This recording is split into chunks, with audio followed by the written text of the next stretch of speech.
Welcome to Wellspring on the Air. My name is Mario de Armas, the therapist, and I'm joined by Alicia Foss today. How are you, Alicia? I'm doing well. Thank you, Mario. It's good to see you, and I am so excited to cover this topic of the 5 love languages. Just an incredible book and works wonders for therapy because it involves a mutual understanding of the love language of the counterpart. So we'll have a lot to talk about today. But Alicia, just for our audience, why don't you tell us a little bit about yourself? Yes, thank you, Mario. So my name is Alicia Foss, and I am a registered mental health therapist here at Wellspring. I've been at Wellspring for about 2 years, and I have my master's in marriage and family, and I do a lot of work with couples and a lot of work with families and parenting. Excellent. And I'm sure you've seen the love languages at work. And I know that we're being a little cryptic right now, but we'll get to elaborate on what that means. And again, this is so close to my heart. So why don't we just get to it straight away? Why would you say it's important to understand your love language, your husband's love language, your children, your friends? Why would that altogether be important? Yeah, so I really love this book, and it's a book, as you had said, Mario, that we use a lot in therapy, and it's a book that I use frequently when working with couples or working with families or any sort of relationship dynamic. And psychologists have concluded that the need to feel love is a primary human emotional need, and without it, you will definitely be socially and emotionally challenged. And so we all know that we need to feel loved. But we all feel loved differently. Every person has different ways that they feel loved. And when we can understand the primary love language of our spouse, of our children, of our friend, then we're able to meet that need that is there. And so when we can discover what that is, if that's quality time or physical touch, then we know how to reach that person in a way that we hadn't understood before. Frequently I'll hear in marriages when I work with couples and in marriages is that, oh, I feel lonely. I feel lonely. I don't feel like they understand me. And sometimes it's because what they are saying, what they're communicating when they say, I feel lonely, or I don't feel like my spouse understands me, is what they are saying is that my love need is not being met. And right. So when we're able to discover what their love need is, then you notice that they start to feel that connection with their spouse. Exactly. I believe Gary Chapman is the author of the book, correct? Yes. The book is The 5 Love Languages. Yes. And the love need, and he often refers to our tank being empty. He'll mention that. And it makes perfect sense, but reading about it was eye-opening because I don't love the same. You don't love the same. Right. And therefore, I don't receive love in the same manner. So right. To understand how a person receives love in the most optimal, fulfilling manner is integral to having that reciprocity in a relationship. So right. In terms of that, we have the 5 languages. Why don't you tell us what they are specifically? Yes. So the 5 love languages that Gary Chapman talks about in this book is words of affirmation, quality time, receiving gifts, acts of service, and physical touch.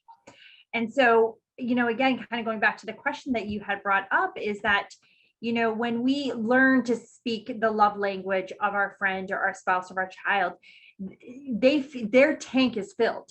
They feel appreciated. They feel loved. They feel happier, and they start to feel that safety in the relationship because you are filling up their love tank. And so that's what Gary Chapman says, is that we all have this love tank, and if we're not meeting that need, then our love tank is kind of empty, and we don't feel that happiness. We don't feel that satisfaction in the relationship. We don't feel appreciated. We don't feel loved.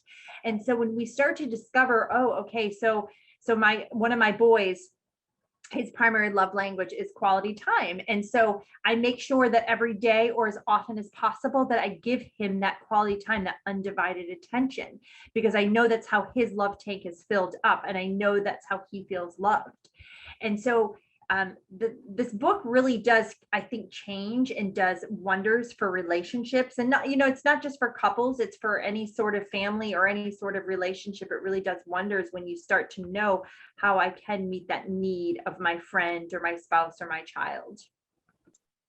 That's wonderful. One of my favorite philosophers noted that attention is the deep watermark of love, which entails observing your loved one, your child, your spouse, and ascertaining what their love language is. Yes. But that requires close attention. And once you actually determine what their love language is, or if the person expresses it either in an implicit way or outright, then you can address them and meet them there in that particular place.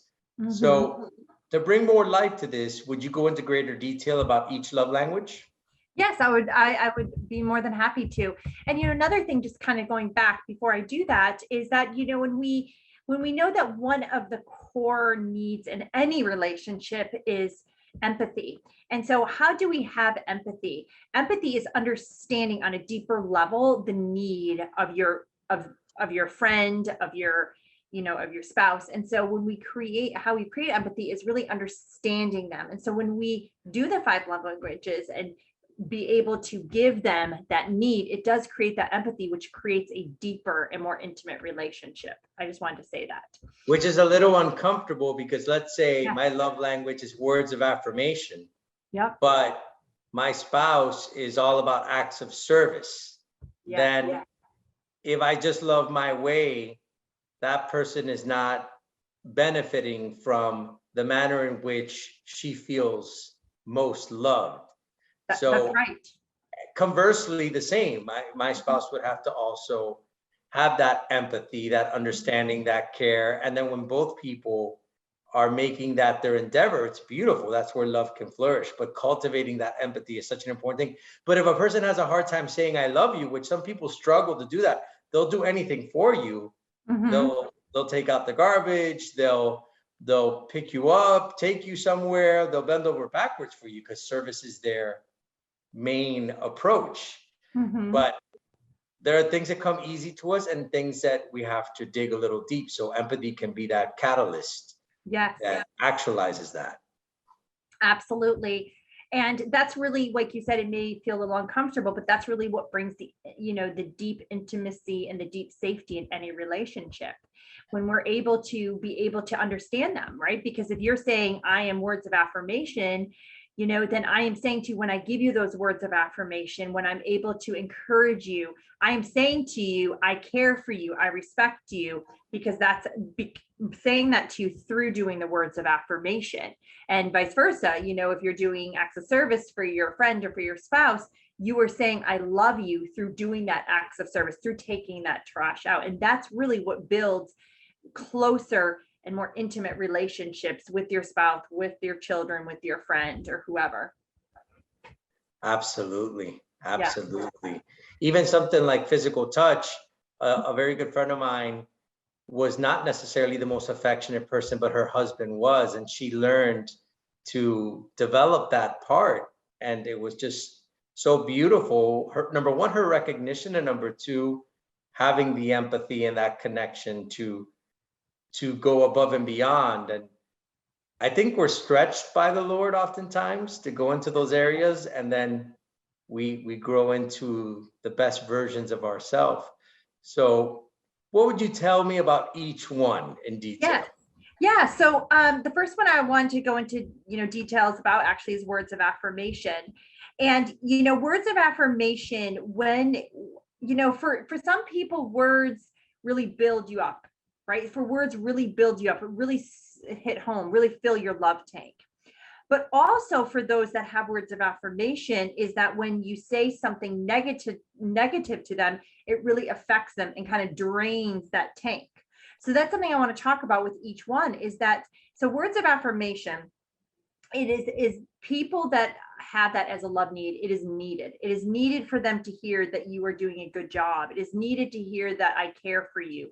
They need those words spoken to them. And so those words really fill up their love tank. Those words really allow them to see that they are cared for by you, that they are loved by you, that that you find them worthy because you are speaking those words to them. But also, when you may speak something negative to someone that has the words of affirmation, and it's going to hit a chord a little bit deeper than someone else that doesn't have that love need. Yeah, it can be a tool that can hurt, and really hurt and cut someone really deep when they have the words of affirmation. So if you say something, I know one of my boys has words of affirmation. So if I say anything to him, I have to be very careful, even when I'm correcting him or disciplining him. I have to be very careful in how I speak to him, because I know that if I say something such as "I'm very disappointed in you," that is going to really hit deeper than if I said to one of my other boys that doesn't have the words of affirmation. So really knowing these love needs really help you, especially I think obviously in marriage, but also in parenting, when you know your kids' love needs, because you can know that some kids, that if you say something, "I'm disappointed in you," that really is going to hit deep, and that really can affect them negatively. Or even, if you're a teacher, or, knowing that your kids, what kids maybe you can speak a little bit harder to, and those kids that maybe you have to be really careful in how you word things with them. Absolutely. And a great observation on your point, that just like a person is very much animated by words of affirmation, there's the contrast to that. And there's a wisdom in counseling when we talk about I statements, right? A certain way to approach someone. And that's particularly relevant with somebody that has a love language geared towards words of affirmation. Being able to, on an occasion, challenge somebody or confront somebody, but being mindful too of their sensitivity towards words. So it's got the upside and it has the contrast as well. Absolutely. And, with words of affirmation, people that,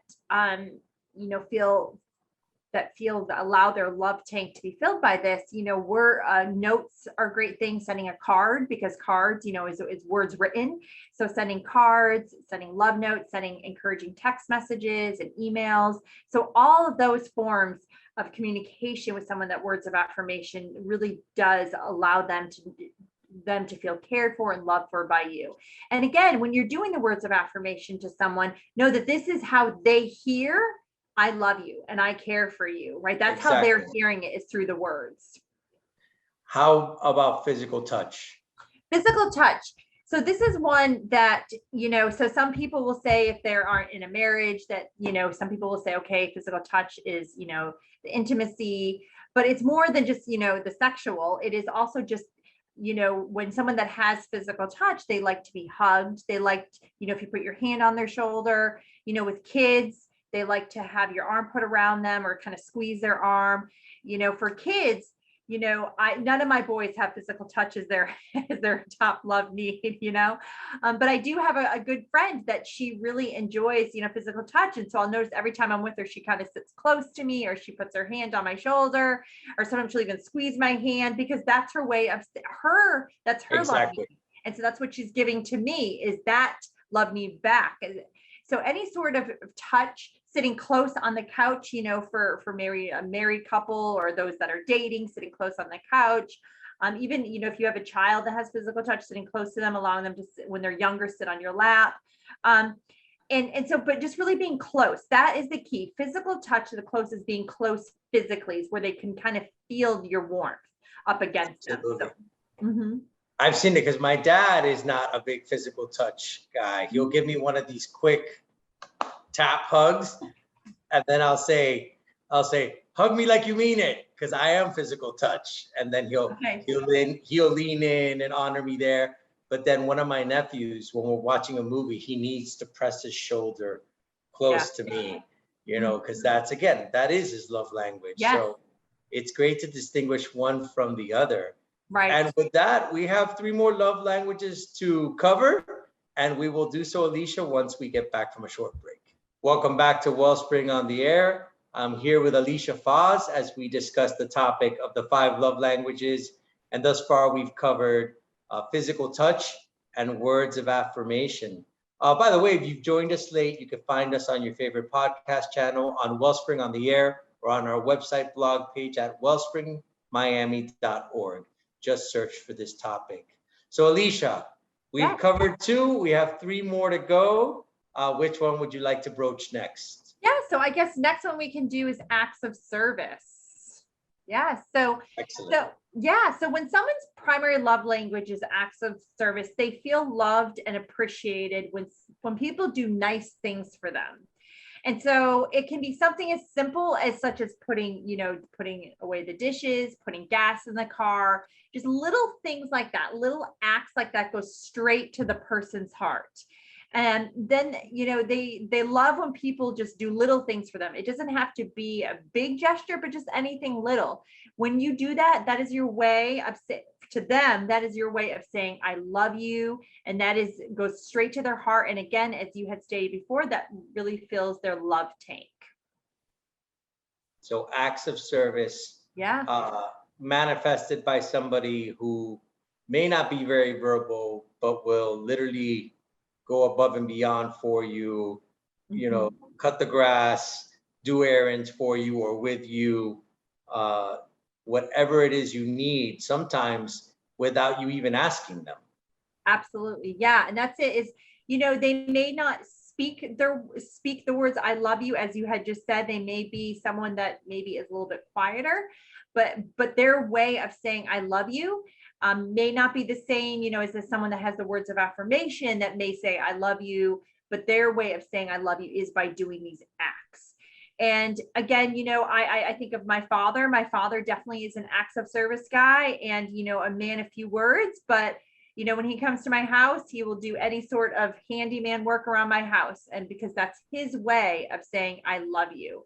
And so, definitely, again, kind of going back to what you and I talked about at the beginning, is really knowing what your friends or your family members love, one of what their love language is, really does allow you and has freedom in the relationship, because you know what to expect. To expect that their love language is acts of service. So I know that for them, this is how they communicate their love, or receiving gifts or the physical touch. That it really brings freedom in the relationship. And it really allows you to be able to know how to also give back to them. That's really the thing, is I know that they have acts of service, so I know how to give to them. I know what to do to be able to fill their love tank, and know how to communicate love to them in a more effective way as well. That's incredible. At the place where I work, as a teacher and as a counselor, there's somebody who is very faithful, very devout, and quiet. He doesn't say much, but there was an occasion where I mentioned that I hadn't been able to set up my laptop and I needed the docking station to get rewired. I leave for a while. When I come back to the office, it was all done. He heard me say it, and he went and without any hesitation did me that favor.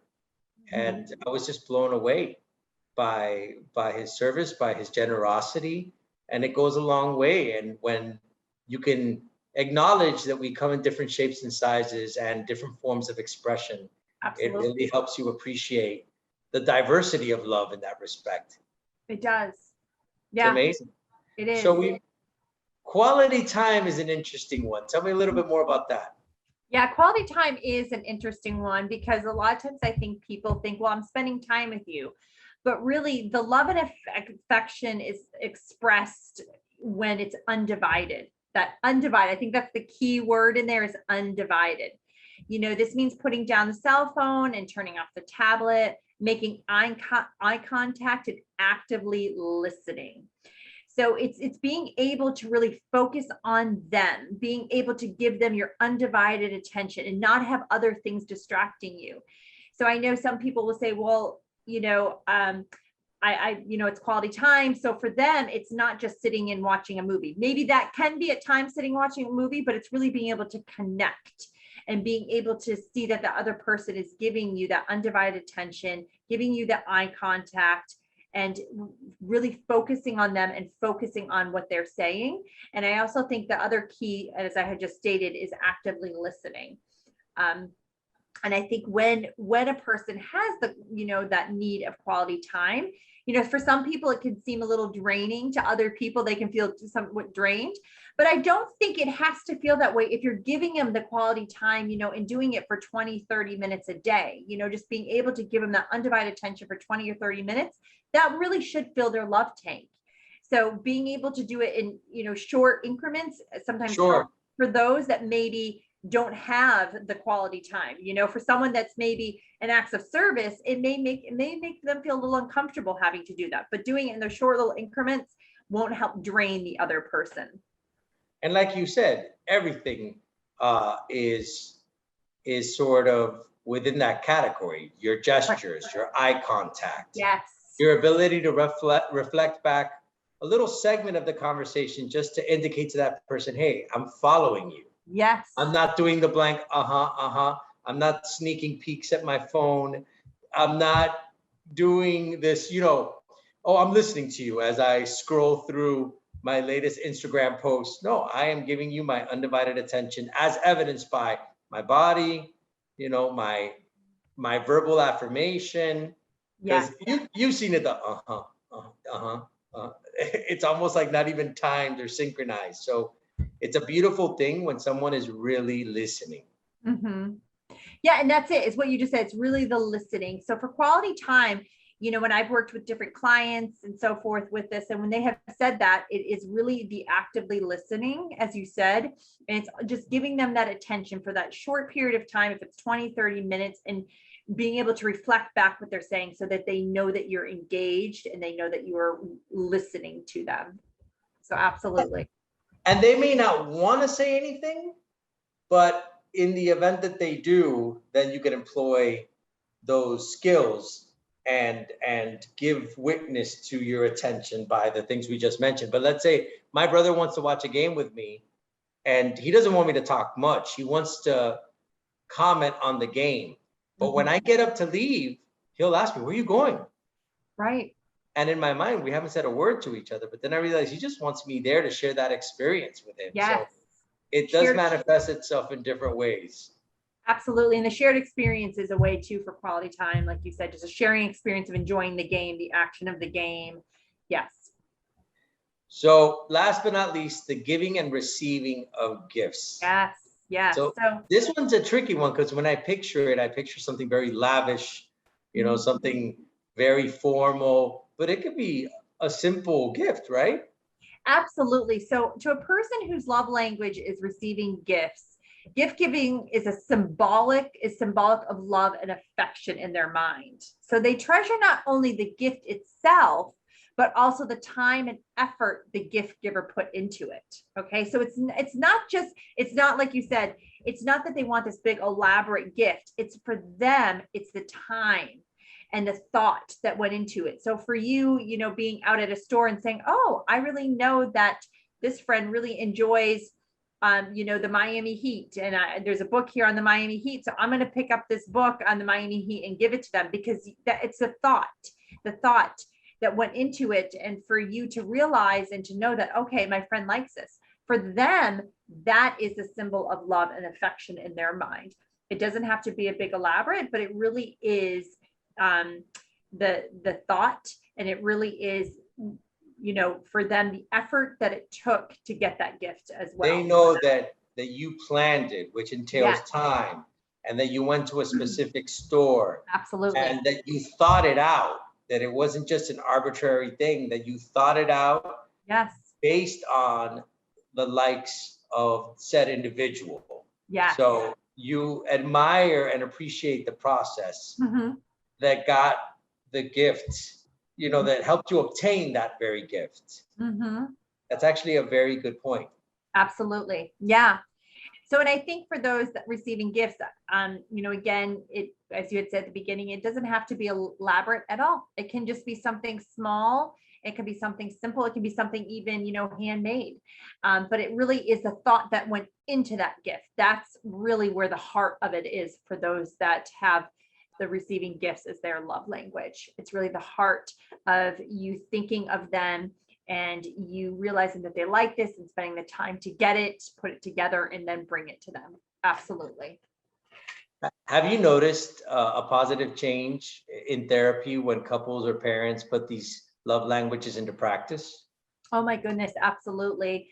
You see that people feel connected, they feel the emotional connection, they feel the love connection.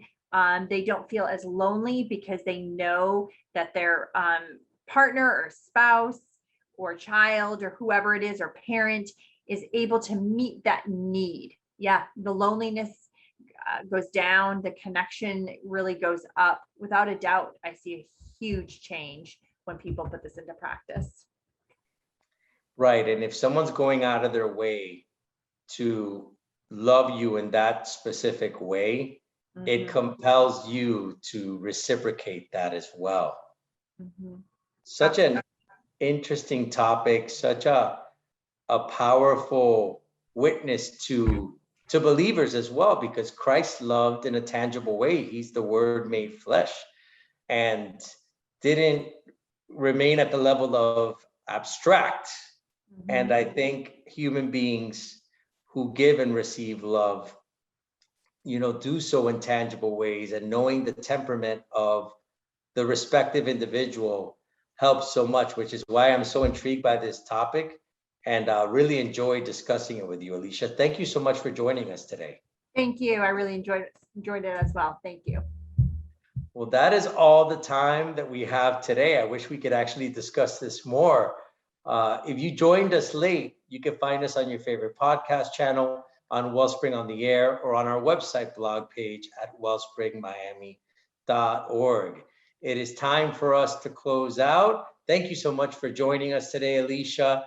And encourage us and let us know you are listening by sending comments or questions to Wellspring on the Air at wellspringmiami.org. It's time to end our show. This is Mario Armas with Wellspring on the Air, because hearts and minds matter.